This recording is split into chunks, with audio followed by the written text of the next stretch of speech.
आज हम दोस्तों सॉन्ग स्ट्रक्चर के बारे में देखेंगे कि सॉन्ग स्ट्रक्चर क्या होता है, उसको कैसे यूज करना है, क्यों हमारे लिए इम्पोर्टेंट है। देखिए, अल्टीमेटली अगर पियानो या हारमोनियम आप सीख रहे हैं तो सॉन्ग ही तो प्ले करना है ना।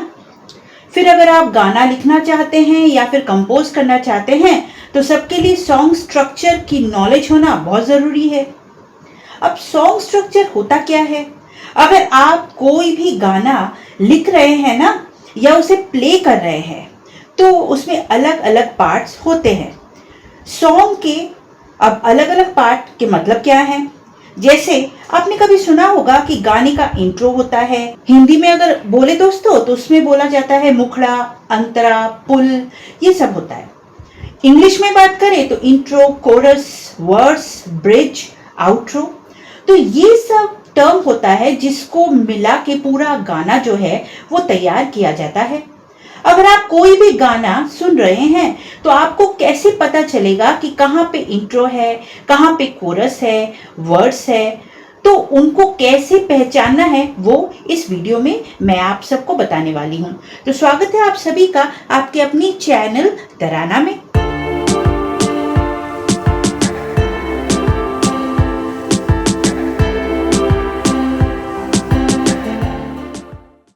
ये सब जो है वो म्यूजिक थ्योरी का पार्ट है। म्यूजिक में कोई 100% रूल नहीं होता है क्योंकि हर कंपोजर का लिखने का व सोचने का तरीका अलग होता है। कोई फॉर्मूला नहीं है दोस्तों कि इस पार्ट के बाद ये पार्ट आएगा। तो मैं आप लोगों को कुछ कॉमन सॉन्ग स्ट्रक्चर्स के डायग्राम बता रही हूँ जिनको लेकर 99% गाने बनाए जाते हैं। तो सबसे पहले देखिए इसमें टर्म्स क्या क्या होते हैं। सबसे पहले होता है दोस्तों इंट्रो, उसके बाद आता है कोरस, फिर आता है ब्रिज, फिर आता है वर्स और लास्ट में जो आता है वो है आउट्रो। अब इंट्रो का मतलब क्या है, चलिए एक एक करके समझते हैं। अगर आप कोई ऐसा वाला गाना सुने जिसका स्टार्ट म्यूजिक से होता है उसको बोलते हैं इंट्रो। म्यूजिक से भी दोस्तों गाना स्टार्ट हो सकता है या फिर कोई हमिंग पैटर्न से या फिर ला ला ला वगैरह से भी वो गाना स्टार्ट हो सकता है। तो जो शुरुआत होता है ना दोस्तों वो इंट्रो का पार्ट होता है। जैसे कि एक छोटा सा एग्जांपल देखते हैं। ये जो गाना है ये शुरू हुआ हमिंग से, तो फिर ये इस गाने का इंट्रो हो गया। अब चलते हैं कोरस की तरफ कि कोरस क्या होता है। कोरस मतलब दोस्तों मुखड़ा। कई लोग सोचते हैं कि गाने की शुरुआत को मुखड़ा बोलते हैं। गाने को सुनिए और गाने में ऐसे लाइंस होते हैं जिनको बार बार रिपीट किया जाता है, उसको दोस्तों मुखड़ा बोलते हैं। तो गाने का नाम मुखड़े से होता है।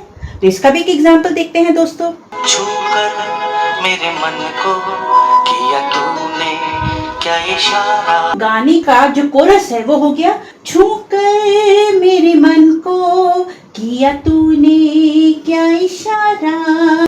तो दोस्तों अब बात करते हैं ब्रिज के बारे में या फिर इंटरल्यूड। आप ब्रिज का मतलब क्या समझते हैं? ब्रिज मतलब दो जगहों को जोड़ना। तो यहाँ पे सपोज मुखड़ा है और यहाँ अंतरा, तो मुखड़ा और अंतरा को क्या जोड़ेगा? कुछ लाइंस जो उन्हें जोड़ती हैं उसे बोला जाता है ब्रिज। तो ब्रिज में ज्यादातर म्यूजिक होता है दोस्तों और ब्रिज को इंटरल्यूड भी बोला जाता है। देखिए एग्जांपल।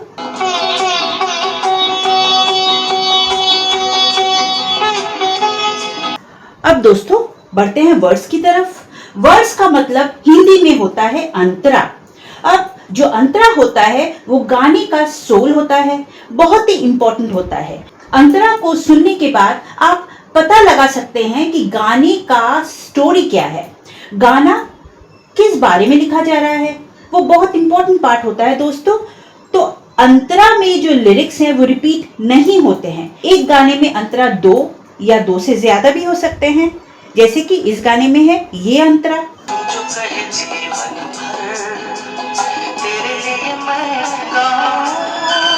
इस गाने में है तू जो कहे जीवन भर तेरे लिए मैं गाऊं। ये जो है ये है इसका अंतरा। ठीक है दोस्तों, ये है इसका पहला अंतरा।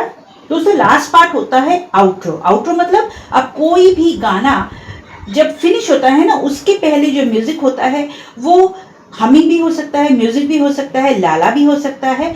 तो last part of the song जिससे कि वो गाना खत्म हो रहा है उसे कहा जाता है आउट्रो। ये दोस्तों गाने का बहुत सिंपल एक पैटर्न है।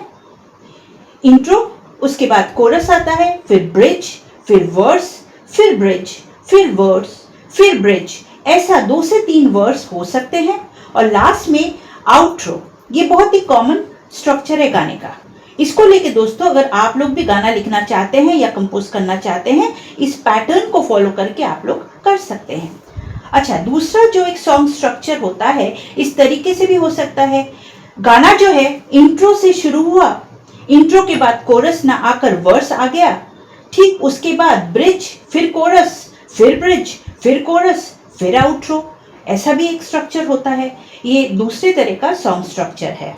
तो दोस्तों हम लोग अब थोड़ा सा अरिजीत सिंह के गाने के एग्जाम्पल को देख लेते हैं। पॉपुलर गाना जो है तुम ही हो, इसका जो है दोस्तों शुरुआत होता है इंट्रो से, उसके बाद है वर्स 1, फिर कोरस, फिर ब्रिज है, फिर वर्स 2, फिर कोरस, फिर ब्रिज, फिर वर्स 3, फिर कोरस और फिर फाइनली है आउट्रो। तो ये गाने का पैटर्न देखिए, इसमें जो है इंट्रो से शुरू होता है जो कि म्यूजिक है, फिर शुरुआत होती है दोस्तों वर्स से। वर्स में है हम तेरे बिन अब रह नहीं सकते, उसके बाद है कोरस, पहले वर्स है, फिर कोरस है क्योंकि तुम ही हो अब तुम ही हो, उसके बाद कोरस है, फिर ब्रिज है दोस्तों, उसके बाद वर्स 2 यानी कि तेरा मेरा रिश्ता है कैसा, उसके बाद वापस कोरस आता है क्योंकि तुम ही हो, फिर ब्रिज, अगेन वर्स 3, तेरे लिए ही जिया मैं जो लाइन है वो है वर्स 3, फिर कोरस क्योंकि तुम ही हो, और उसके बाद दोस्तों आता है खत्म लाइन होती है, उसको बोलते हैं आउट्रो, उससे गाना खत्म हो जाता है। तो दोस्तों आशा करती हूँ आप लोगों को एक सिंपल जो सॉन्ग स्ट्रक्चर का जो पैटर्न है और वो जो टर्म्स यूज होते हैं उसका मतलब इस वीडियो के जरिए समझ में आ गया होगा। अगर कहीं पे कुछ आप लोगों को क्वेश्चंस वगैरह है, आप प्लीज कमेंट करके आप मुझसे पूछ सकते हैं। तो दोस्तों आज के लिए इतना ही, मिलूंगी बहुत जल्दी एक दूसरे लेसन में, तब तक के लिए keep practising. Thank you so much, नमस्कार, बाय बाय।